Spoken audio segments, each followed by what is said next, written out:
The Seahawks had one of the most dominant defensive lines in the NFL last year, but there's reason to believe that unit has yet to peak.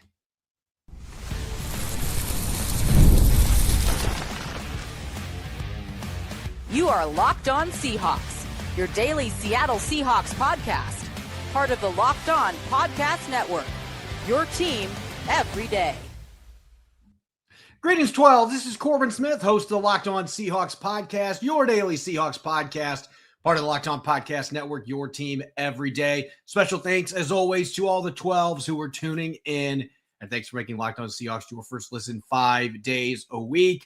We are now a month away from the start of training camp, continuing to dive into all the key storylines, including a defensive line that may not have peaked just yet, which is a crazy proposition to think about. Going to be looking at who benefits most from Brian Fleury's arrival now that we've had a chance to see the Seahawks on the practice field, which players are going to be the biggest benefactors, and continuing our 90-man countdown, numbers 75 through 71 as we draw closer to the midway point in that countdown and we draw closer to the start of the season. Jam-packed episode brought your way courtesy of our friends over at Odoo. Great organizations win because operations matter, and that's why you should get Odoo. Try for free today at odoo.com/lockedon. That's odoo.com/lockedon. Now for your lead story here on our latest edition of Locked On Seahawks. A year ago, Seattle finished first in the NFL in scoring defense. That paved the way to winning a second Super Bowl in franchise history. The Seahawks had dominance at all three levels of Mike Macdonald's defense, but a strong argument can be made that the foundation, the anchor of that defense was the interior of the defensive line. Leonard Williams, second team All-Pro, 7 sacks, a bunch of quarterback hits and pressures, 9 tackles for loss. Byron Murphy II with a coming out party, 7 sacks, a career high after only having half a sack his rookie season. And he got to 50 pressures as well. Jarran Reed continued to be rock solid in the interior, even if he didn't have the best statistical season of his career. He missed 4 games recovering from a broken hand. Still had a really rock solid season. Brandon Peely gave this team good contributions late in the year. Riley Mills arrived and did some fun things, including in the playoffs, the sack in the Super Bowl.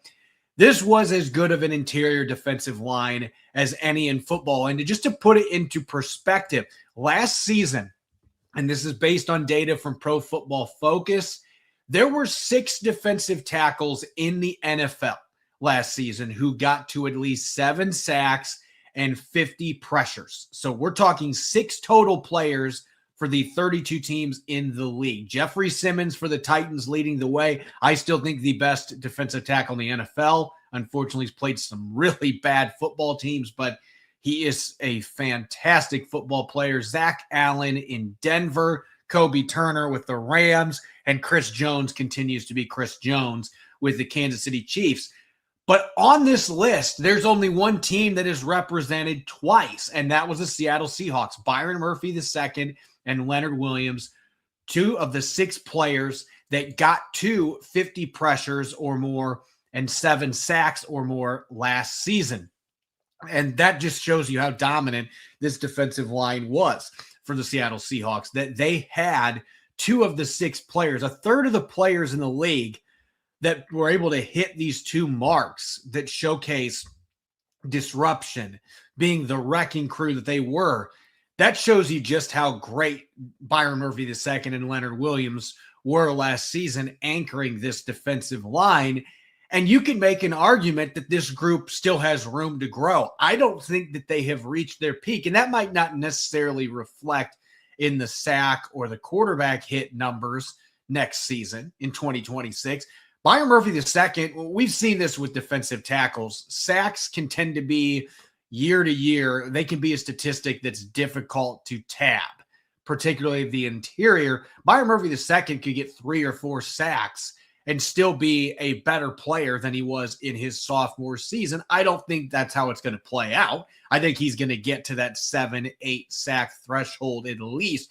He could be a double-digit sack dark horse going into his third season because he has just improved that much, and there's still that much upside left for him to attain.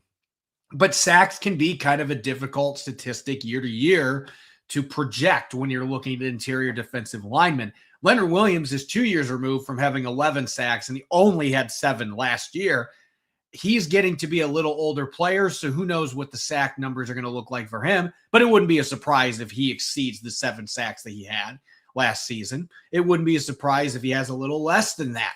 That doesn't mean that he's playing worse football necessarily, but sacks don't always paint the most accurate picture. You got to look at the pressures. You got to look at the quarterback hits. And Byron Murphy II and Leonard Williams were as good as any duo in the NFL. They were the best defensive tackle duo, in fact, last year in the NFL. Again, 6 players hitting that 50 pressure, 7 sack threshold at defensive tackle last year. The Seahawks were the only team that had 2 players that made that list. And there were a few other teams that had some close calls, but there was no doubt who the best duo of defensive tackles was in the NFL. And like I said, I feel like this team, this unit up front for the Seahawks, they've got everybody coming back. There were no significant departures. Leonard Williams is back. Byron Murphy II is back. Jaron Reed II. Yeah, Jaron Reed, I guess. I don't know if he is the second. Jaron Reed coming back as well for his latest season. And I think Jaron Reed could be a player that has a bounce back in terms of his sacks and pressure production, especially if he can avoid an injury like the 4 games he missed last year. And then you have to add in the Riley Mills element. I think Riley Mills is poised for a big sophomore season. He doesn't have the injury that he's recovering from this time around. Missed most of last year coming back from the torn ACL he suffered at the end of his college career at Notre Dame. We got to see in the playoffs the type of ferocity that he brings as a bull rusher. And I think there's some athleticism that is yet to be seen on that front. He's going to be a lot more comfortable this year because he had a full offseason program. I just think Riley Mills is that lever that can take this defensive line to another level. Even as a rotational player, I could see him going out and getting 3 or 4 sacks and producing 20-plus pressure for the Seahawks. And if they're able to add that with what they already have on the roster, and Brandon Peely being the solid nose tackle that he is, Mike Morris still a player that the Seahawks believe has room to grow in his final year of his rookie deal. You bring in Devin Eastern, a 7th rounder out of Minnesota that you have some intrigue with. Maybe he is not ready to be on the roster yet, but just looking at how the Seahawks roster is constructed, they've got everybody coming back, the star power, the youth, with a Riley Mills looking to step into a much bigger role this year for the Seattle Seahawks. This sets up for Seattle's defensive line in the interior to, at least as a whole, be better than it was last season. And that's crazy to think about. And I think there's a few other elements you could add to this. Jared Ivey is listed as an edge, but Mike McDonald's hinted that he'll play some inside as well in his second season. If Jared Ivey gives you some contributions as a multifaceted defensive lineman, it just adds another wrinkle to what the Seahawks can do on pass rushing downs, in particular with this interior defensive line. As always, injuries can loom in these types of discussions. If Seattle has some injuries in the interior defensive line, that certainly is going to impact the production. But as long as they keep this group healthy, similar to they had last year, and you have Riley Mills taking a big step in his sophomore season, you got a few other young guys that you feel like can take on bigger roles. And then you've got Byron Murphy going to year 3, still not reaching his full potential. Is this the year that happens? If so, look out, NFL. This is a group that I believe, even with Leonard Williams being maybe heading into the downside of his career, I don't know that he's at that point yet. Certainly didn't look like it last year, but even if his production stalemates or goes down just a tick, I think this group as a whole has a chance to be even better than last year. And that is a scary thought for the rest of the NFC, because this was as dominant of an interior defensive line as you're going to find in the NFL, with as much versatility as any group. Riley Mills is going to up that. Devin Eastern potentially is going to up that with his athleticism as a nose tackle that can move around the defensive line. There are a lot of fun pieces that still have room to grow in this unit. And with Mike McDonald and Adam Durde coaching this unit up as well, maximizing them schematically, it feels like there is still room for this group to get better. And that is a crazy thought considering how dominant this defensive line was, particularly with Williams and Murphy at the top a year ago. Going to be really fun to see what that next level looks like for this group. That level that I believe is certainly attainable for the Seahawks in 2026. Coming up next, Brian Fleury is the new offensive coordinator in Seattle. We've now gotten to see what that offense is going to look like, at least to an extent, on the practice field. I'm going to be revisiting who could be the biggest winners, the biggest benefactors playing in Brian Fleury's offense in 2026. That's going to be coming your way up next here. Blue Friday edition, Locked On Seahawks.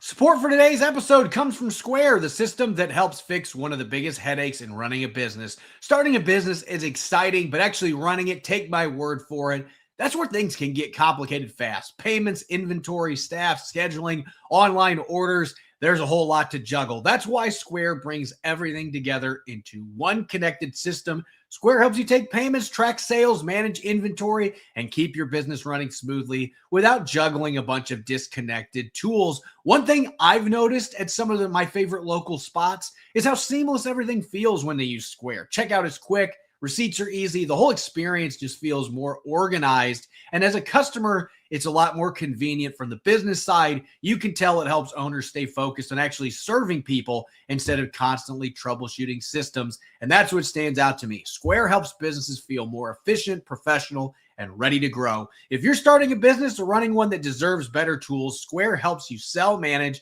and grow without slowing down. Right now, you can get up to $200 off Square hardware at square.com/go/LockedOnNFL. That's SQUARE.com/GO/LockedOnNFL. Run your business smarter with Square. Get started today.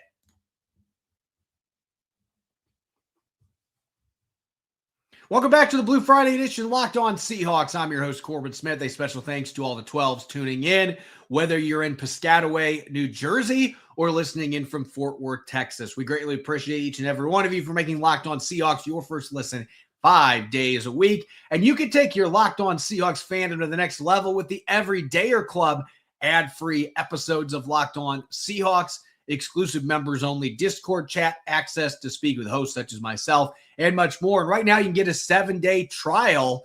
Give it a free spin. LockedOnSeahawks.supercast.com. Make sure to check it out today.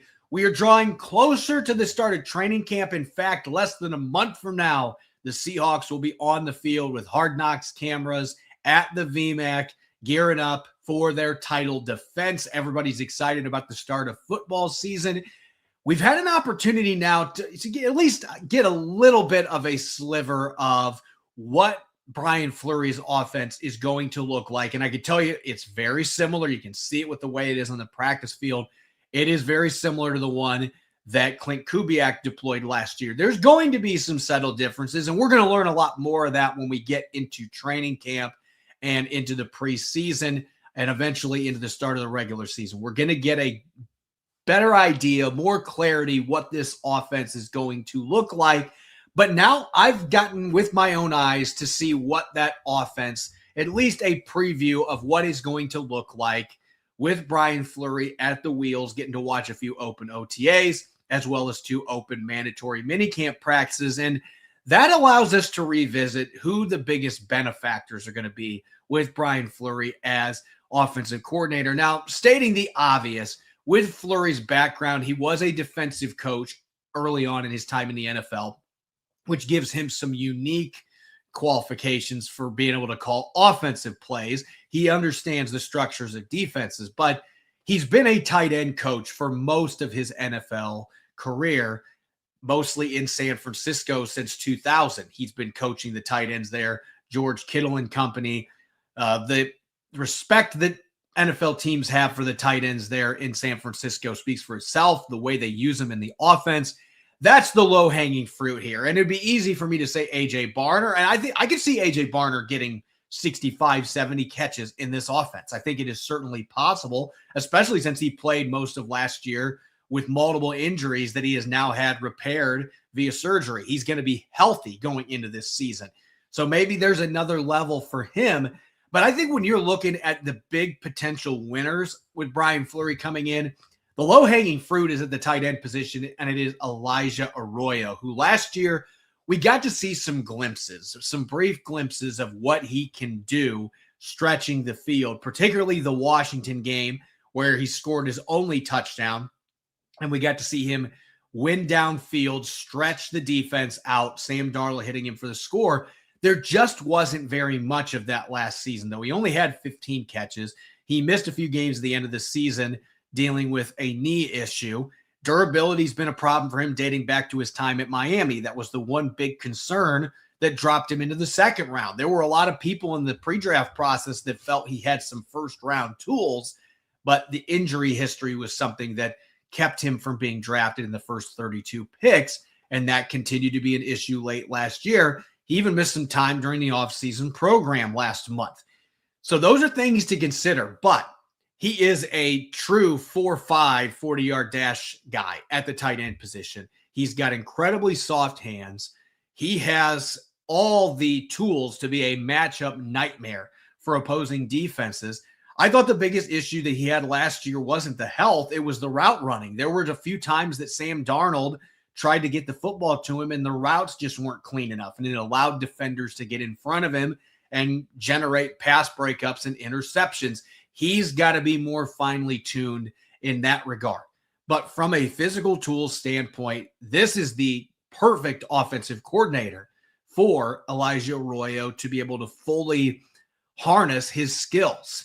And I think this could be a season where I don't want to say that he gets 50 catches because that would shock me. I just think there's only one football to go around, and with the other weapons they have, I'm still not expecting a high volume necessarily when it comes to catches, but I could see him jumping into that 25 to 30 reception range and generating significant yardage on those opportunities. I could see him popping on a few deep balls, getting some after the catch opportunities. I just think this offense is going to be catered well for what he does. I think they're going to move him around a little bit more. We might even see Arroyo play in the backfield a handful of times to try to set things up.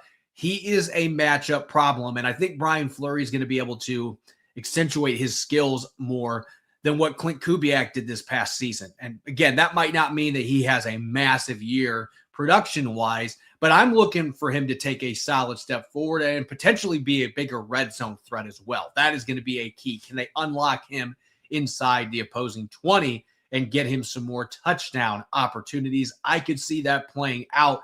But to me, Arroyo, that is the low-hanging fruit. The player that is not the low-hanging fruit in this case, and probably not one that fans have thought about much because Robbie Oots is coming back for his second season, I think a lot of fans are expecting that Oots is going to be the guy that gets most of the fullback reps.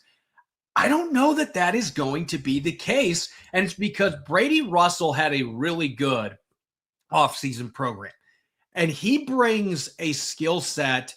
I'm not comparing him to Kyle Juszczyk because that would be unfair to Brady Russell. Juszczyk is a perennial all-pro fullback that does a lot of crazy things out of the backfield that we don't see fullbacks do. He is a pass-catching threat, a guy that can win down the seam. He can win on wheel routes.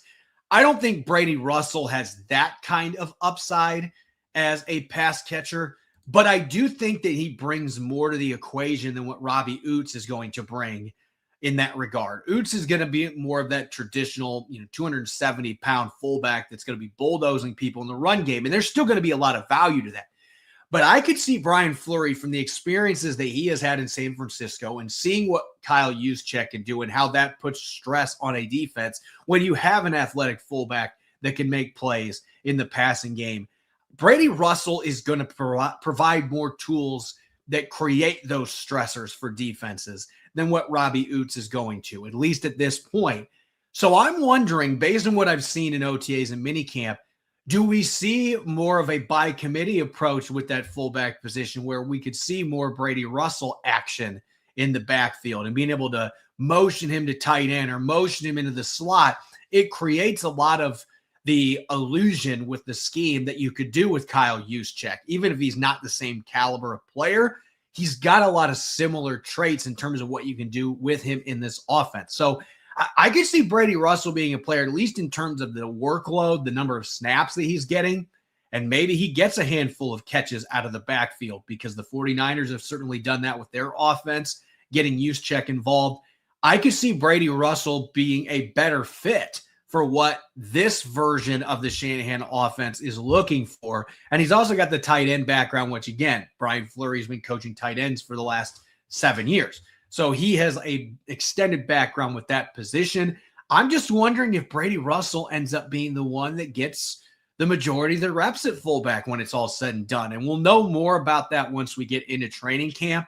And this isn't an indictment on Oots. I'm just wondering if, with this particular play caller, if Brady Russell might be the better fit for what they're wanting to do with that fullback position, make it kind of a hybrid H-back stretch fullback role that is better suited for the skills that Brady Russell brings to the equation. So Russell, to me, is a player that certainly could be a big winner here. And the other one, this one is more obvious, Rashid Shaheed.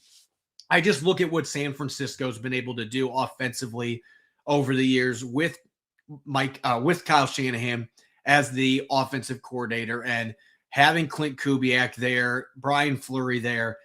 They've been able to get these speedy, quick receivers open in the middle of the field and find ways to open up shot plays. Rashid Shaheed, the timing, it's been well documented. The timing with Sam Darnold wasn't where it needed to be after that trade deadline deal last year, and they had so many close calls. They have been much tighter in terms of their chemistry, their timing in the offseason program, as you would expect, with more time to work together.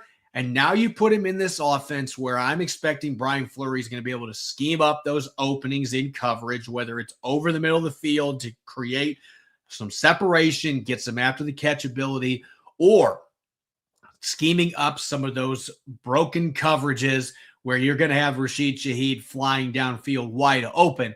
I think he is going to be the biggest statistical recipient of Brian Fleury, and it might not even necessarily be all just because of the offensive coordinator change. It is that chemistry with the quarterback. It is that familiarity now in this offense. He's had so much success in the past with Clint Kubiak. I expect that Brian Fleury is going to be able to tap into that with the improved chemistry with Sam Darnold a lot more. I think they're going to be able to take more of those shot plays. I think they're going to be able to scheme up openings for his speed to do damage after the catch. So I think of the receivers that Rashid Shaheed is the biggest recipient here, the biggest benefactor with Brian Fleury as the play caller. I'm expecting him to be the one that sees the largest uptick in production from what he did in his half of the season in Seattle last year to what we are going to see from him this year in Brian Fleury's offense. Coming up next, we're going to continue our 90-man countdown. We've got numbers 75 through 71 coming your way up next. Don't go away.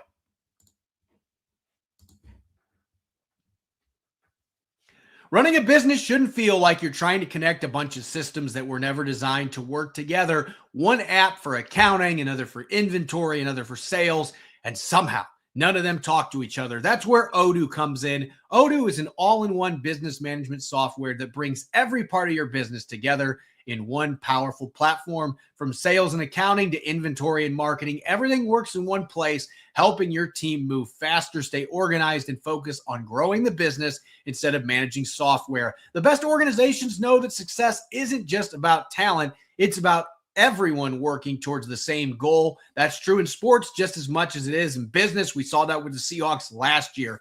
Everyone is pulling in the same direction. It wasn't just one great player or coach. It was a coordinated effort that made the entire organization successful. Great organizations win because operations matter, and that's why you should get Odoo. Try it for free today at odoo.com/lockedon. That's odoo.com/lockedon.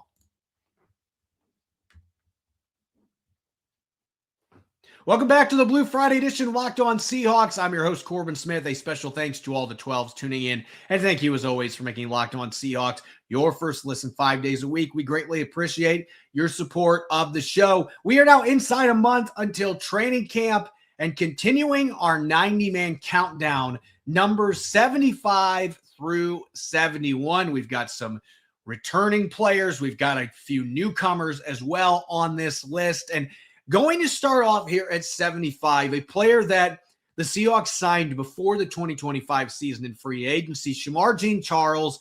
Previously, he played for the Green Bay Packers, had been with a couple other teams, New Orleans as well. Charles came into training camp last year viewed as a potential dark horse to get some defensive snaps on the boundary as well as in the slot. And then he got hurt a couple days into training camp and was out for pretty much the entirety of camp, didn't play in the preseason. And the Seahawks didn't get to see him play at all in the regular season. He wound up on the practice squad after he got healthy, never got to see him play. But with some of the changes that the Seahawks have had in the secondary, losing Reek Woolen in particular, Jean-Charles is a player that you would at least have to keep in the periphery because you've got a bunch of rookies. Are they going to be ready to play early this season? That remains to be seen. If you're not confident in Julian Neal or Andre Fuller or Michael Dansby being able to play some snaps, nickel and dime sets early, do you turn to a player like Shemar Jean-Charles that has a higher floor, certainly not the high ceiling that those incoming rookies have, in particular Julian Neal as a third-round pick, but a guy that has played a lot of snaps in the National Football League on defense and special teams?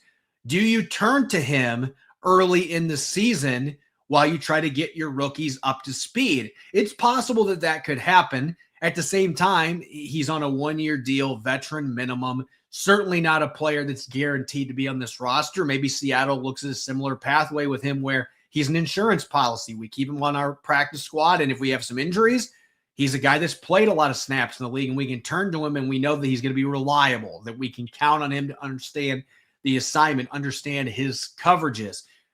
That is what's going to be interesting when it comes to Jean-Charles. Where does he fit into the equation? I think right now he's still on the outside looking in.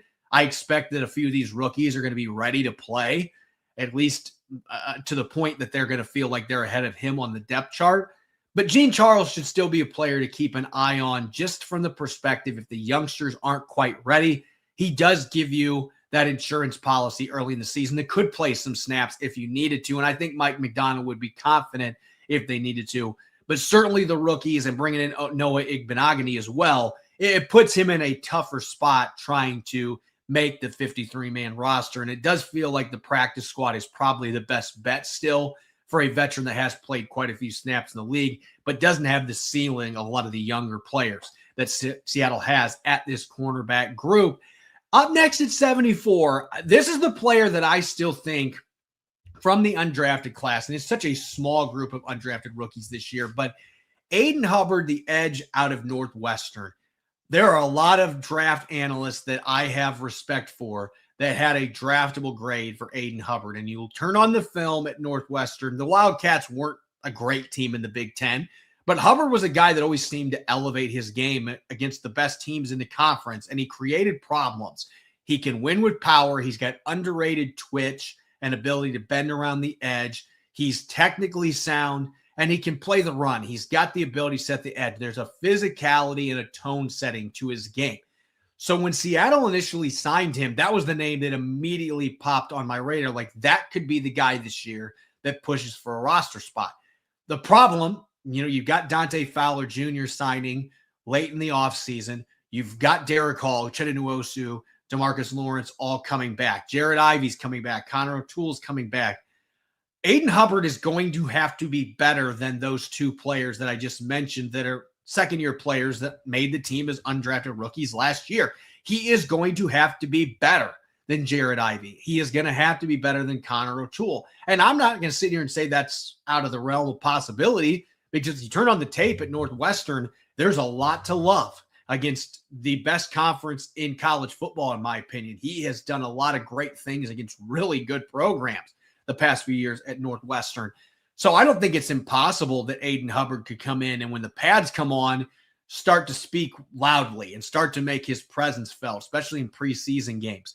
I could see him being a guy that vaults up the depth chart and really pushes Jared Ivey and Connor O'Toole. And maybe he does enough that Seattle feels like they can't slip him through to the practice squad and they keep him on the 53 the way they did with Ivey and O'Toole last year. It's really going to boil down to how he plays in the exhibition games. If he's able to get consistent pressure, play good, solid, fundamental, physical run defense, and he's able to get some big plays. I think if he's able to do that, then it gives him a fighting chance to be the undrafted rookie from this class that sticks around.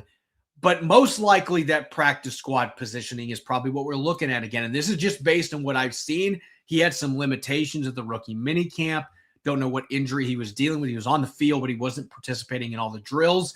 Didn't necessarily jump out in the OTAs and minicamp practices either. Again, the pads come on.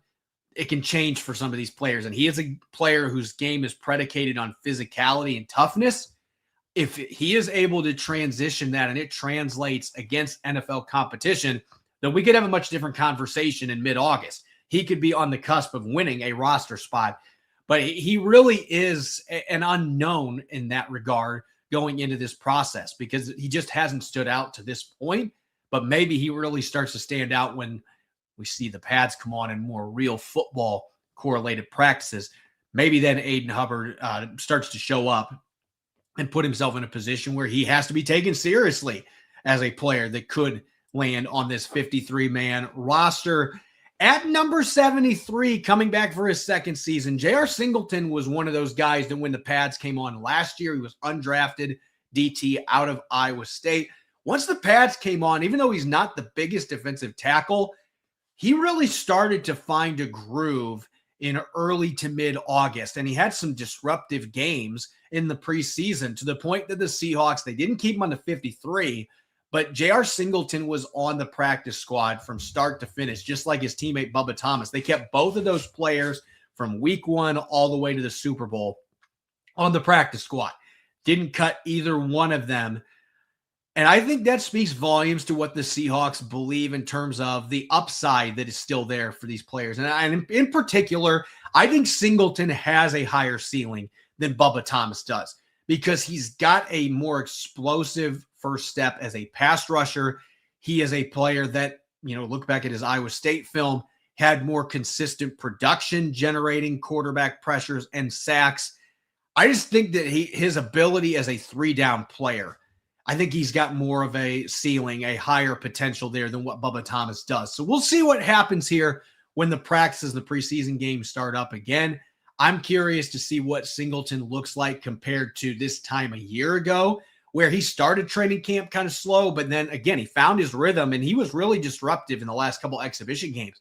Does he build off of that? Because if he does, this could be a player that puts a lot of pressure on Mike Morris and Brandon Peely because he's played the nose tackle position and he can play 3-tech. He's got enough athleticism to move around the line some. He could be a second-year player that really makes a big leap to the point where the Seahawks are starting to wonder, can we slip him to the practice squad this time? Because if that starts to become a discussion in the coach's office and with the personnel department, he might be a player that slips onto the 53 because you're worried about potentially losing him in a position that's tougher to get guys to the practice squad. So Singleton is one of those handful of players coming back that was on the practice squad all of last year that I'm fascinated to see what he looks like in year two because there was a lot to be excited about in his exhibition play and what he did in the latter stages of training camp last year. They kept him all year. He had a full offseason now to get stronger, refine his technique. I'm really curious to see what this kid looks like in his second season.